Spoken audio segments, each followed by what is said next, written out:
Do you know, I saw this movie. I had no idea you were in it. I didn't know anything about the movie except that it was about that horrible story that I remember reading in the paper with John DuPont and the wrestling brothers. And I watched it. I go, this guy playing John DuPont is really fucking good. This guy's like a breakout star. He's really going to do well.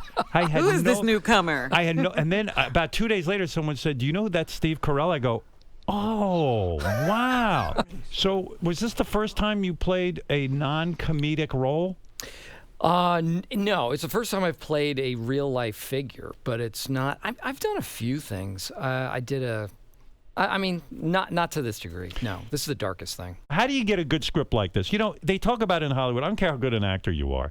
It's really hard to get good material. Yeah. You know that. In fact, actors, sometimes you go, well, why are they in such bad movies? You go, because they got to act, and you can't find a good movie. Right. So when you get a gem like this, do you know it's a gem right away? Yeah. Well, Bennett Miller spends a long time between movies deciding what he's going to do. So. What was the last movie Bennett Miller did? Moneyball. Moneyball. He did Capote and Moneyball, and now this. And Capote's like one of the greats, and Moneyball, of course. He's great. Yeah. So he contacts you? My agent, I had no idea. I knew the story vaguely, but I didn't know it was a script. I didn't know he was working on it.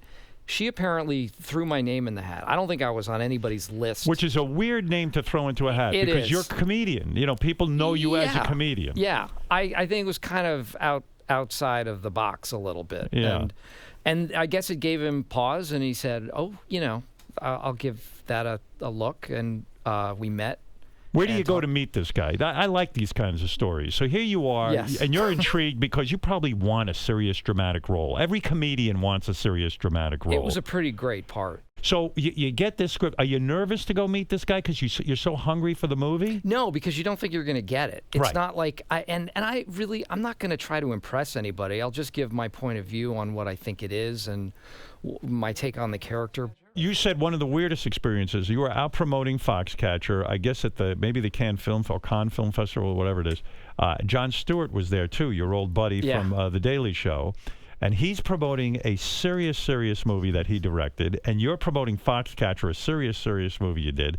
And the two of you looked at each other and were like, what the fuck are we doing? I mean, it was so, we were really kind of pinching ourselves. Like, what the hell?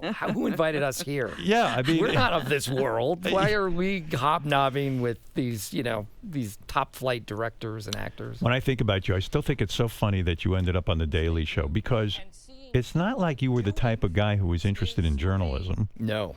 And yet you ended up on that show with all those guys who their whole thing is this passionate political thing. It was a weird... that defies job description because as a correspondent there, you're an actor, you're an improviser, you're sort of a journalist. Right. And you're also none of those things. So that was a hard job to do. Yeah, like when you came in there, were you nervous? Yeah. I would think that was the one that made, not Foxcatcher. I would think The Daily Show would make you nervous because you're probably like, why the fuck are they hiring me? And what do? You walk, you're walking in these situations and you don't have any script. You don't know how it's going to turn out. And it's so terrifying.